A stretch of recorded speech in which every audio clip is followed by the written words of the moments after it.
Hey everyone, good morning. Welcome to Panakia Point. Hope all good, everything fine, and I hope you are doing great.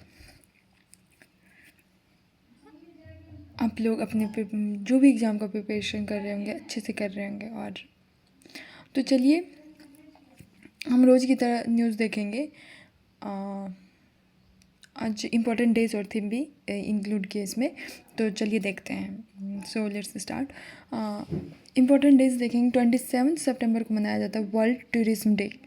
ये world level पर है, world tourism day. Theme है tourism और piece. Theme है इसका tourism और piece. अब देखते हैं कि कब से स्टार्ट हुआ, क्या हुआ। तो ये ना 1980 से स्टार्ट हुआ और ये WNTO देखता है,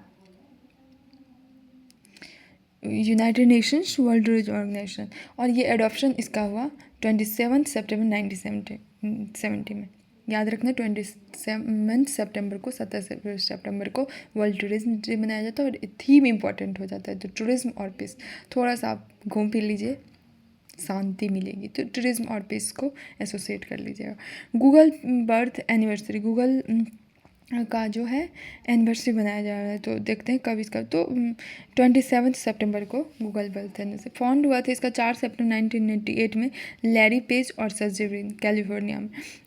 इससे पहले 4 सितंबर को, लेकिन बहुत सारे सर्च पेज या रिकॉर्ड में, तो इसमें फिर ये 27 सितंबर को मनाया जाने लगा।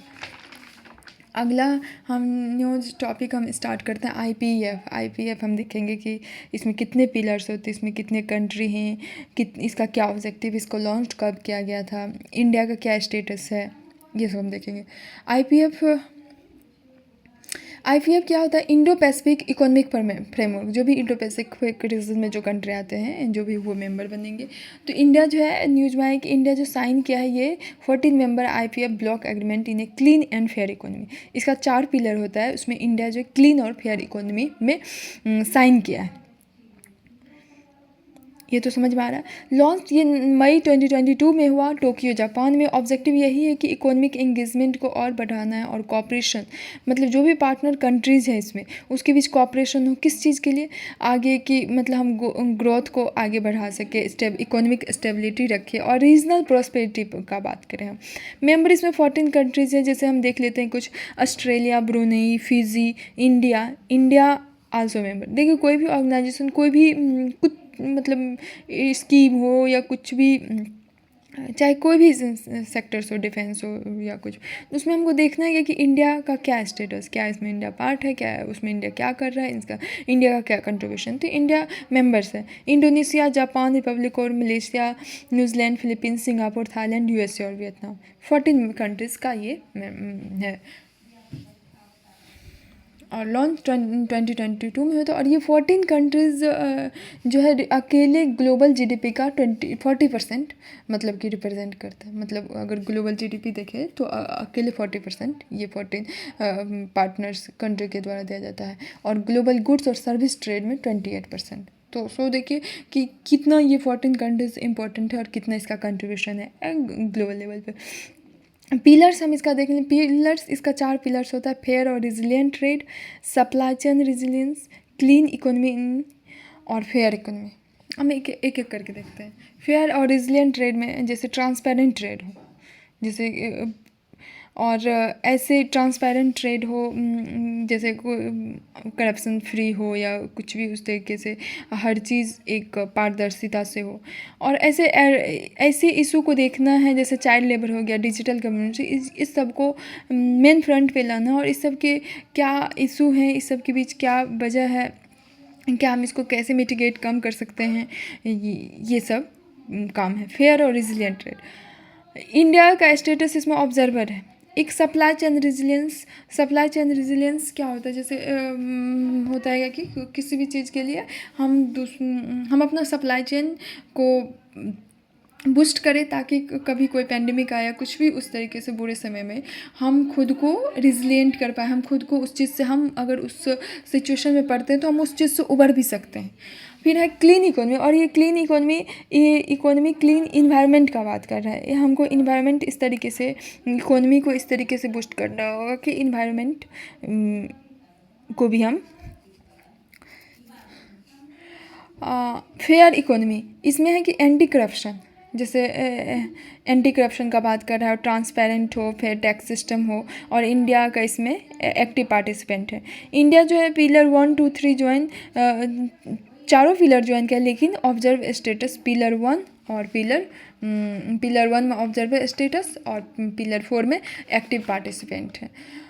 और इसमें डिजिटल गवर्नमेंट्स के भी साथ इंडिया के डिजिटल मतलब कि एग्जिस्टिंग डिजिटल पॉलिसी जो है इंडिया का, वो डिजिटल गवर्नेंस के साथ अलाइन नहीं कर रहा, और इंडिया का अपना डिजिटल फ्रेमवर्क है जो फोकस करता है डाटा प्रोटेक्शन और प्राइवेसी पर। तो IPEF समझ में आ गया, इंडो पैसिफिक इकोनॉमिक फ्रेमवर्क। और देखिए हम लॉन्च कब हुआ, इसमें 14 मेंबर कंट्रीज था, इसका इकोनॉमिक एंगेजमेंट और कॉपरेशन बढ़ाना है पार्टनर कंट्रीज़ के। स्पाइस्ड स्कीम हम इससे पहले देखे थे ना, मतलब ये rubber board, tea board, coffee board, jute board, वो उस तरीके से हम देखे थे। तो ये स्पाइस्ड स्कीम हम देखेंगे,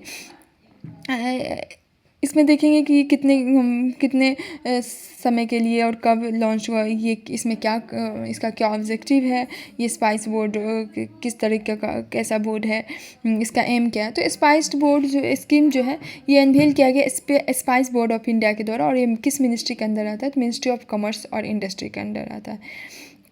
इसका एम वही था कि स्पाइस एक्सपोर्ट को बूस्ट करना है, ताकि हम मतलब मसाले का हम एक्सपोर्ट हम कर सकें, और उसमें कार्डमम के प्रोडक्टिविटी को भी इम्प्रूव करने का बात किया था।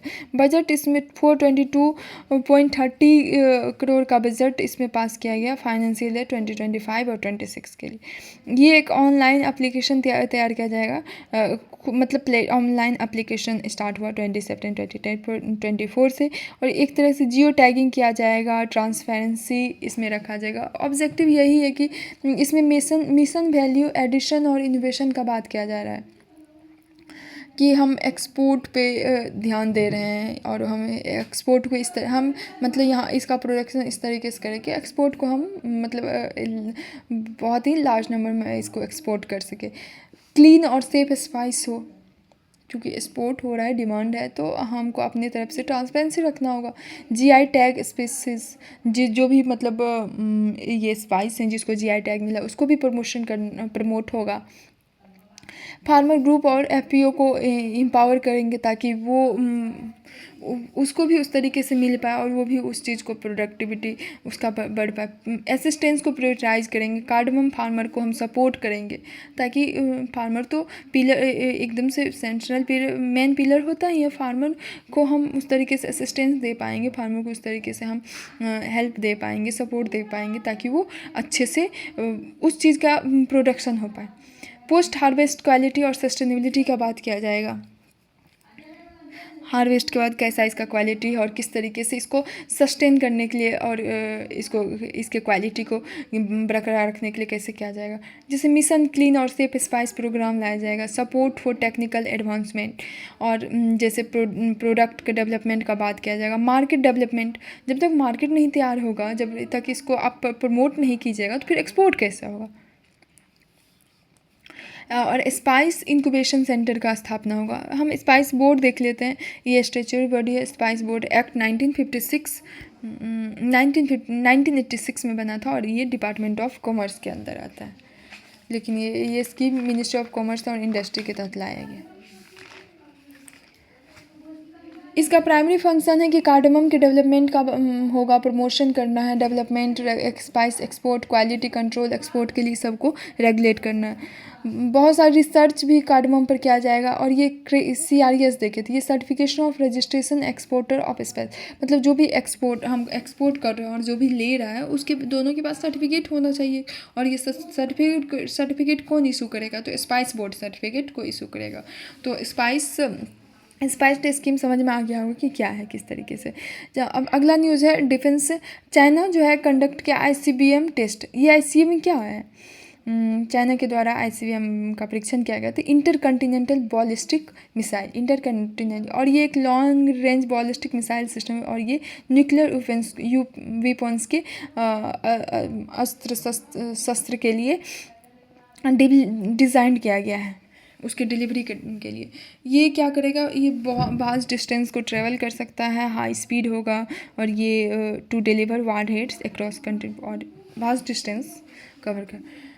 जैसे ये ट्रैवल कर सकता है भास्ट डिस्टेंस, हाई स्पीड, और ये ना ट्रैजेक्टरी फॉलो करते हैं। जैसे ये स्टार्ट हुआ तो फिर ये अपने टारगेट पे जाके रुकेगा। पावर्ड फेज इसमें होता है, मिड कोर्स फेज होता है, रीएंट्री फेज, जो 3 फेज में होता है।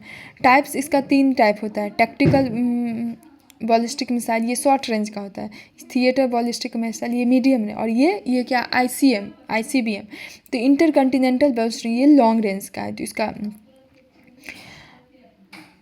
इसका 5000 कुछ इस तरीके से किलोमीटर भी रखा है, 5000। ऑपरेशनल ICBM जैसे अभी जहाँ ऑपरेट हो रहा है तो रसिया, USA, चाइना, फ्रांस, इंडिया भी है, UK, इजराइल, नॉर्थ कोरिया, यहाँ सब और इंडिया का ICBM का अगर हम बात करें, अग्नि 5 हो गया जो सॉलिड फ्यूल्ड है, 7000 से 10,000 इसका किलोमीटर रेंज है। इसका सिग्निफिकेंस है कि ये जो भी एशिया पैसिफिक रीजन की, इंटायर एशिया पैसिफिक रीजन के स्ट्राइक करेगा। और ये एक मिसाइल दिव्यास भी हम देखे थे तो उसमें भी तो यही बात किया गया था। तो ICBM inter continental ballistic missile China के द्वारा टेस्ट किया गया। अगला हम देखेंगे कि बोला है क्या कि 2010 से अगर हम देखा जाए तो HIV का केस जो इंडिया में 44% इंक्रीज़ कर गया, बढ़ चुका है। तो हम देखते हैं कि क्या वजह है और HIV कैसे, इसका क्या वजह है और कैसे ये बढ़ रहा है, क्या हो रहा है। तो इंडिया जो है made significant producing new HIV infections with 49% reduction क्या है 2010 से। ग्लोबल रिडक्शन रेट कितना है 39%। अच्छा सॉरी, HIV केस इंडिया में अगर 2010 से बात करें तो रिड्यूस्ड हुआ है 44% हुआ। और हम ग्लोबल रिडक्शन का हम बात करें ग्लोबली 39% है। ये अगर हम इसमें देखें तो एड्स क्या है, क्रोनिक डिजीज़ है, एक्वायर्ड इम्यूनो डिफिशेंसी सिंड्रोम। ये तब होता है जब HIV जो डैमेज कर देता है पूरे बॉडी के इम्यून सिस्टम को। People living in AIDS are vulnerable होता है उस अपॉर्चुनिस्टिक इन्फेक्शन से, और फिर उसको फिर आगे जाके वो कैंसर सब काउज करता है। क्लासिफिकेशन देखें तो ये लेंटीवायरस ग्रुप से बिलोंग करता है। ये इंटीग्रेट करता है जेनेटिक मटेरियल से, फिर होस्ट सेल, फिर DNA। और ये T हेल्पर सेल को भी अटैक करता है। हमारे जो T हेल्पर सेल ये कहाँ पाया जाता है तो WBC में। अगर हम ट्रांसमिशन का बात करें तो ये कैसे फैलता है एक दूसरे में, तो सेक्सुअली ट्रांसमिटेड होता है। आप इंटरकोर्स किए हैं तो ब्लड कंटैक्ट थ्रू ब्लड भी होता है, और मदर टू ब्लड कॉन्टैक्ट, मतलब अगर आप कोई मतलब सिरिंज या उस तरीके से यूज़ कर रहे हैं तो उससे भी, और मदर टू चाइल्ड, अगर मतलब मदर ब्रेस्ट फीडिंग कर रही है या मदर जब वो प्रेगनेंसी में, तो इस तरीके से सेक्सुअली ट्रांसमिटेड ब्लड कॉन्टैक्ट और मदर टू चाइल्ड। रेमेडीज़ का यही है कि आप अर्ली डिटेक्ट कीजिए, फिर ट्रीटमेंट कीजिए एंटी रेट्रोवायरल थेरेपी से। इसका यही रेमेडीज़ है। नेशनल एड्स कंट्रोल प्रोग्राम भी इंडिया के द्वारा लाया गया 2021 और 2026। इसका 5th पेज रखा है, 1992 में ही लाया गया था। और इसमें बोला गया था कि HIV एड्स और सेक्सुअली ट्रांसमिटेड डिजीज़ को कम करना है, और गवर्नमेंट पूरा फुल्ली फंडेड गवर्नमेंट के द्वारा था। अगर हम थोड़ा सा बेसिक हम देख लें तो इंडिया जो है लार्जेस्ट ग्लोबल सप्लायर है एंटी रेट्रोवायरल मेडिसिन का। अगर पूरे वर्ल्ड को अगर हम देखें तो 70% सप्लाई करता है ग्लोबली। पूरे वर्ल्ड को इंडिया जो है सप्लाई करता है ये एंटी रेट्रोवायरल मेडिसिन। ये स्टिग्मा रिडक्शन और लीगल फ्रेमवर्क में हेल्प करता है। इंटीग्रेटेड हेल्थ अप्रोच रखना होगा, यूथ टारगेटेड इनिशिएटिव लाना होगा, ये सब है इसका। अगला न्यूज़ है integrated humanism of Deendayal Upadhyaya. इधर न्यूज़ में आया था ना, दीनदयाल अंत्योदय दिवस मनाया जाता है 26 सितंबर को।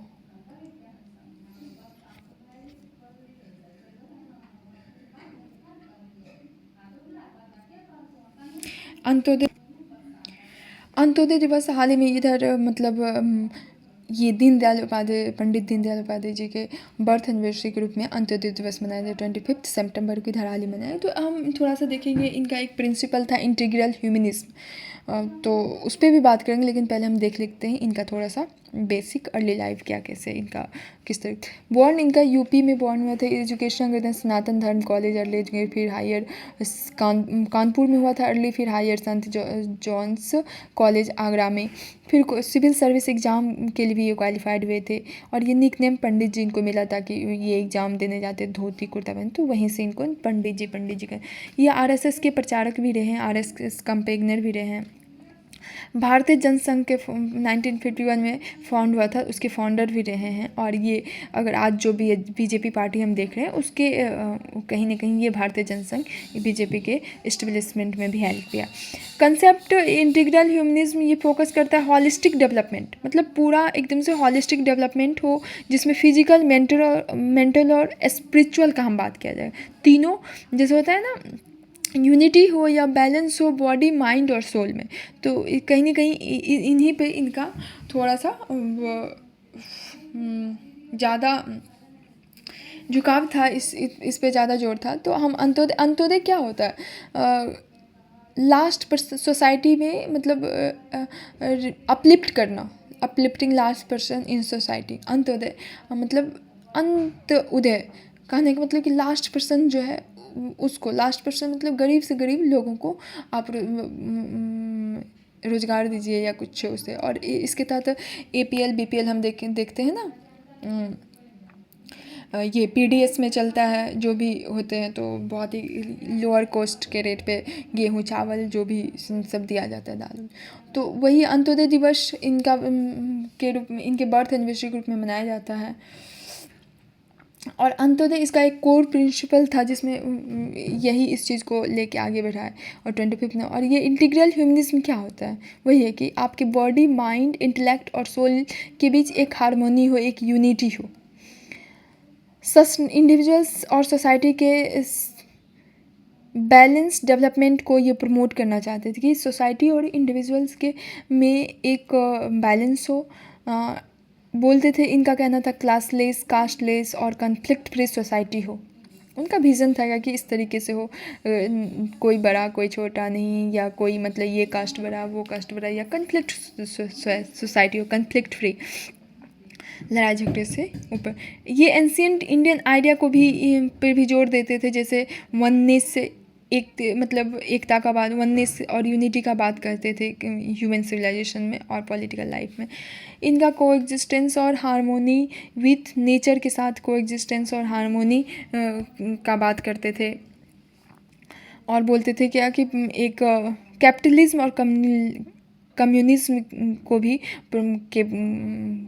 का भी बात करते थे। और 4 पुरुषार्थ के भी बात किए थे, जो कि ह्यूमन के लाइफ का एक गाइडिंग प्रिंसिपल होता है, धर्म अर्थ काम और मोक्ष। धर्म और मोक्ष बहुत इंपॉर्टेंट, तो ये सब इनका था। तो न्यूज़ में इसलिए आ गया चूँकि पंडित ये अंत्योदय दिवस मनाया जाता है 25 सितंबर, इनके बर्थ एनिवर्सरी के रूप में। तो और अंत्योदय इन्हीं का एक प्लान ही था, इन्हीं का एक प्रिंसिपल था, और इन्हीं का एक, तो इस तरीके से इसलिए थोड़ा न्यूज़ में दीनदयाल उपाध्याय। आज हम तो यही था आज का न्यूज़ टॉपिक। 3-4 टॉपिक हम देखे, ये HIV केस देखे, चाइना का देखे क्या ICBM test, inter ballistic missile का, इंटर कॉन्टिनेंटल बैलिस्टिक मिसाइल का परीक्षण किया। स्पाइस स्कीम हम देखे जिसमें वही था कि स्पाइस को एक्सपोर्ट करना है तो उसके लिए। और फिर हम IPF देखे, इंडो पैसिफिक इकोनॉमिक फ्रेमवर्क को, उसमें 4 पिलर देखे, फेयर और resilient trade, supply chain resilience, clean economy, fair economy, जिसमें देखे फर्स्ट और इंडिया में फर्स्ट और फोर्थ पिलर में, फर्स्ट पिलर में इंडिया ऑब्जर्वर है और फोर्थ पिलर में इंडिया एक्टिव पार्टिसिपेंट है। और हम किस तरीके से देखे इसमें कि 14 मेंबर है, लॉन्च 2022 में हुआ था टोक्यो जापान में। तो ये था हमारा आज का न्यूज़। तो चलिए, तब तक के लिए stay happy, stay blessed, see you next video, thank you.